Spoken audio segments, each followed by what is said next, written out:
Hi YouTube, good morning from Toronto on a very muggy day. As you know, last night Trump ordered the bombing of 3 Iranian nuclear facilities, and this will mark the beginning of World War III. So I have both good news and bad news. The bad news is we are now approaching the end of the world. The good news is this morning I will tell you how the world will end. So I'm going to look ahead and ask the most pivotal question of this coming war, which is, will the United States use ground troops? And as we discussed many times before in previous videos, if the United States were to use ground troops, then they would lose this war. It would mark the end of the American Empire, and it would probably ignite the Second American Civil War. And I think most people would be in agreement that using ground troops would be a disaster for the United States, and the United States should avoid using ground forces to the best of its ability. That said, I'm going to use game theory to explain to you why they will still use ground troops against Iran, even though it's a really, really bad idea. In fact, it would be a catastrophe. Okay, so let's do some game theory analysis. In game theory, we look at the different players. Here would be Iran, Israel, the United States. And we ask 3 questions. The first question is, how do they themselves perceive the game? What game are they playing? How do they see themselves? How do they see their roles in this game? That's the first big question. Second big question is, what are their interests? What are their motivations? What are they trying to accomplish? What are their goals? And the third big question then is, given their role and given their interests, what is their optimal strategy in trying to achieve their goals? Okay, so given these 3 questions, we're going to look at how Iran, Israel, and the United States will play this game in this war. Okay, so Iran's probably the easiest to do, so we'll start with Iran. Iran perceives this war as the opportunity to achieve really important national strategic goals. The first is to create national unity and to further legitimize the authority of the regime. As you know, because of sanctions and because of mismanagement, because of corruption, this regime in Iran is not very popular. But if the Americans are coming to invade and overthrow the regime and sow chaos and destruction, then the people are going to solidly unite behind the government, no matter what government it is. Also, the Iranians see this as the best opportunity in a long time to finally destroy the American presence in the Middle East by forcing the Americans into a quagmire that they cannot extricate themselves from. As we discussed many times, supply issues in Iran will be a huge problem for the American military. They can get in, but it's going to be very hard for them to get out. And the third strategic national interest is to create global legitimacy by defeating the Americans, right? The Shia regime is trying to be the leaders of the global Muslim movement. And if they were to defeat the Americans in Iran, then they would become the de facto leaders of all Muslims in the world, surpassing Saudi Arabia. So those are the 3 major national strategic interests of Iran. And now the question then is, how would Iran force Americans to invade? What is their optimal strategy in this regard? Because remember, the Iranians, they're not going to be able to beat the Americans in a conventional war. They don't have the technology, they don't have the weapons, they don't have the financing that the Americans do. So they're going to have to trap the Americans in Iran, encircle them, and cut off their supply lines and force a negotiated surrender. Okay, that's the optimal strategy of the Iranians. So why would the Americans be lured into attacking Iran on Iran's terms? Well, there's a concept in geopolitics in political science called the escalation ladder.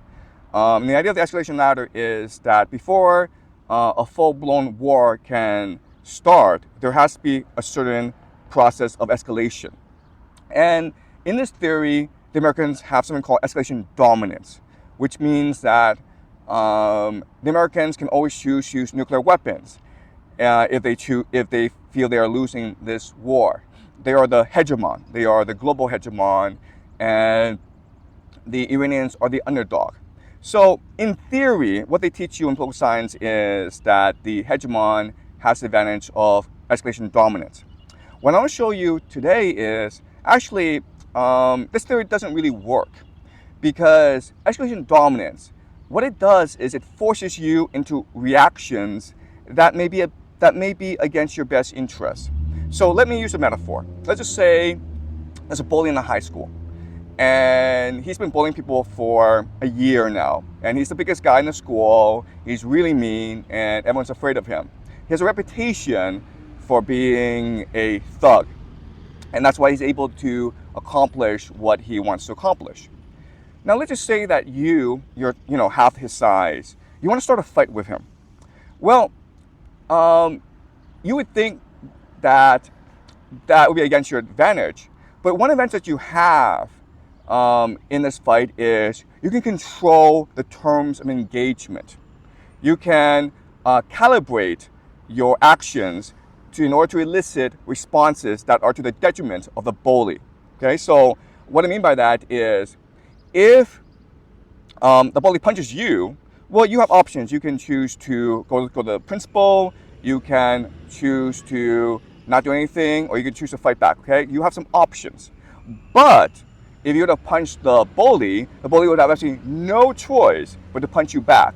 If he relents, if he compromises, then he loses all credibility in the school. So he has absolutely no choice in the matter but to punch you back, and punch you back harder than you punched him. And what this means is there are ways for you to calibrate your attack so that the bully is trapped. Okay, so for example, you might say some bad things about him behind his back, then he responds. And anyway, the point of the matter is, even though the bully is supposed to be the stronger player, he's forced by his reputation to respond in a certain way that you can control and calibrate. Same situation here with Iran versus the United States. The United States is a global hegemon. If Iran were to close off the Strait of Hormuz, if it were to attack Saudi Arabia, if it were to attack American bases in the Middle East, then the Americans must respond in a way that demonstrates escalation dominance. Okay, and so by slowly and methodically and steadily provoking the Americans in a way that seems fair and reasonable, then Iran can slowly force the Americans into evading Iran. Okay, it's going to be a gradual process, but the Iranians can do this. Remember, it's the Americans who first launched the first strike against the Iranians, and so the Iranians can now calibrate response in order to slowly trap the Americans in the Middle East. Okay, so from the Iranians' perspective, the optimal strategy is to force Americans to use ground troops to invade Iran, and they can accomplish that by carefully calibrating responses in a way that forces the Americans to respond more harshly until finally the only option really is to use ground troops. Okay, that's the Iranian case study. Now let's look at the Israelis. Okay, the Israelis and the Americans seem to be allies in this war, but the reality is the Americans and the Israelis have divergent interests. America is the global hegemon. Therefore, it wants to be able to balance forces in the Middle East. Yes, it supports Israel right now, but if Israel were to become too powerful over time, then the Americans would start to back Saudi Arabia, Turkey, Egypt. Okay, the Americans must maintain balance of power in the Middle East. The Israelis, on the other hand, want to be the dominant hegemon in the Middle East. There's something called the Greater Israel Project that among certain circles in Israel is an extremely influential idea. Okay, and the idea is very simple. They believe that in the Bible, Yahweh, their God, gave the promised land to Abraham. That's a covenant. The promised land, though, is extends from the Nile to the Euphrates. That basically the entire Middle East is supposed to be what Yahweh promised Abraham. And there's a fanatical faction within the Israeli government that seeks to accomplish the promised land.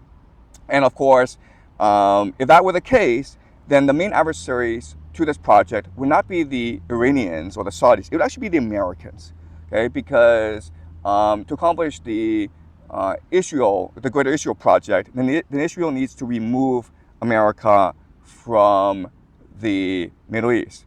So how can Israel do this? Well, let's just say, just hypothetically speaking, the Americans were to invade Iran with ground troops. And they're stuck there for years and years, and they get nowhere. Now the American empire collapses. The American people revolt against the invasion of Iran. They refuse to serve. They burn their draft cards, as they did in Vietnam. There's civil chaos. There's an emerging civil war in America. And now the American military is forced to retreat from the Middle East. What would happen in that situation? Well, the moment that the American empire dies, the Empire of Israel is born. Why? Because controlling the Middle East, the American military controlling the Middle East, is called CENTCOM, Central Command. They have bases, they have weapons, they have soldiers. If the American nation were to retreat from the Middle East, it does not mean the American military goes away. All it means is the American military will now become absorbed into the nation state of Israel, making Israel the de facto hegemon of the Middle East. Okay, that's the long-term play of Israel. It does Israel absolutely no good to defeat Iran. They need to both defeat Iran and America. The best way to do that is to entangle both into a war that will destroy the militaries of both nations. Okay, that's the optimal strategy for Israel, and that requires the Israelis to persuade the Americans to use ground troops to invade Iraq. Okay, that's the Israel case study. Now let's look at America. Obviously, America does not want to use ground troops because the moment that Americans start dying in the Middle East, the moment that they institute a draft, it will create chaos in America. People are going to protest, people are going to revolt. Politically speaking, it will be a quagmire. What the American empire wants to do is use bombing, propaganda, and financing, and this is something we discussed last video, to overthrow the Iranian regime, the Ayatollah, and its mullahs, and install a more friendly regime that they can control. And in that way, they can control all the resources, the oil of the Middle East, and they can control global trade as well. And they have to do this as a response to Putin's invasion of Ukraine, which really put the American empire on the back foot, okay? So that's the optimal strategy of the American empire, okay? To overthrow the regime with as little casualties as possible, hopefully through bombing, decapitation strikes, killing the Ayatollah, special forces strategies, basically. Okay, but the person leading the American empire right now is Donald Trump, and if we look at what he wants, it's actually different from what the American empire wants. Let's ask ourselves a question: what game is Donald Trump playing? Does he really care about Iran? Does he really care about the Middle East? Does he really care about Israel and Zionism and the Greater Israel Project? My guess is he does not care. What he cares about is maintaining his political authority and power within the United States. he also cares about destroying the global elite that, in his mind, robbed him of power in 2022. Remember, for Trump, the 2020 elections were stolen from him. It's something that he's been adamant about for the past 4 years. In fact, he stews over it. So he wants to get back at the global elite who stole the American election from him, and also wants to make sure he stays in power. And that means destroying the global elite and the American empire. Okay, so it's really a struggle between America First, represented by Donald Trump, and American empire. Now, you would think that this war between the American First people and the American empire would mean that Donald Trump would not use ground troops in Iran. But what better way to destroy the American empire than to give it what all that it wants? Okay, what better way to destroy the American empire by making it arrogant, and by giving it all it wants, and by putting it in a situation that it cannot possibly win, right? So the idea is this. The idea is, at first, Donald Trump will seem to want regime change in Iran. And he may even commit ground troops. But as the American people start protesting, as there's violence and civil strife within America, as American soldiers start to die in Iran, as the global economy collapses, then Donald Trump's going to want to change his mind, right? But the American empire is fully committed to winning this war. It's all in. It refuses to surrender. And now a conflict emerges between the American empire and America First. And Donald Trump can now aggravate this tension by standing with America First over the American empire. And this would lead to a civil war. And you would think this is a bad thing, but a civil war and an unwinnable war in the Middle East are going to greatly enhance the power and authority of Donald Trump. So much so that he would probably be able to capture a third term. Okay, so it's really interesting in that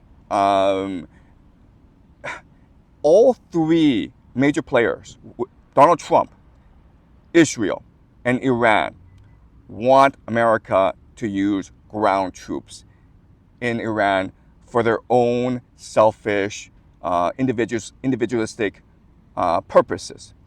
And that's why I think ground troops will eventually be used in Iran. And I think what will happen is that basically all three players, Iran, Israel, and Donald Trump, will get exactly what they want. Israel will be able to remove America from the Middle East and become the Empire of Israel. Iran will unite the Muslim world behind its leadership. And Donald Trump will probably get his third term. Okay, that's what I see the upshot of this war being. Now, this raises a lot of questions, though, right? I mean, if Israel becomes Greater Israel, and it becomes the Empire of Israel and dominates the Middle East, controlling oil and trade, then wouldn't the world unite against Israel? And unfortunately, that's part of the plan. That's part of the prophecy. Okay, and this is something that we will discuss in the next video. Because using game theory itself is not it's not enough to fully explain and understand what's going on in the Middle East. To fully understand what's going on, in my next video, I'm going to explain to you the religious ideals, the religious obsessions driving this war in the Middle East. I'm going to explain to you the idea of eschatology, which means the understanding of how the world ends. Basically, all the major players in the game, Iran, Israel, even to a certain extent the United States, the Christian Zionists within the United States, see this war in Iran as the fulfillment of biblical prophecy. They really see this as the end of the world. And that's why this war is so scary for all of us. And so in my next video, I will reveal to you the religious dimensions of this war. Okay. Some other points before I conclude this video. Some of you have reached out in my last video and said that I should not reveal my public information. I shouldn't put my family in front of the camera. And you're absolutely right. Upon reflection, I want to thank everyone who voiced their concerns. Honestly, this is all new to me. I was a high school teacher teaching my students, and now I'm internet famous, and everyone's looking to me for some guidance as to this U.S.-Iran war. And I'm flattered, but I'm also overwhelmed by the attention. I'm an educator. I want to continue to educate people on how this war is going to unfold so that you will be better prepared. I see that as my mission. And so I'm going to continue making videos. I'm going to continue, as this war progresses, explain to you using game theory how this war might unfold. But I now understand that the internet can be a scary, crazy, insane place. So I'm going to have to be much more careful about my public profile, and I have to be a lot more careful about protecting my family. Okay, so I'm going to keep on making videos, but I apologize if you reach out and I don't really answer you. I'm being overwhelmed right now. I apologize if you reach out and you want to have coffee and I can't do it. Again, my focus right now is on studying this war, trying to figure out what's going on, and to the best of my ability, try to explain and clarify what's going on. Okay, so I will see everyone next time. Goodbye.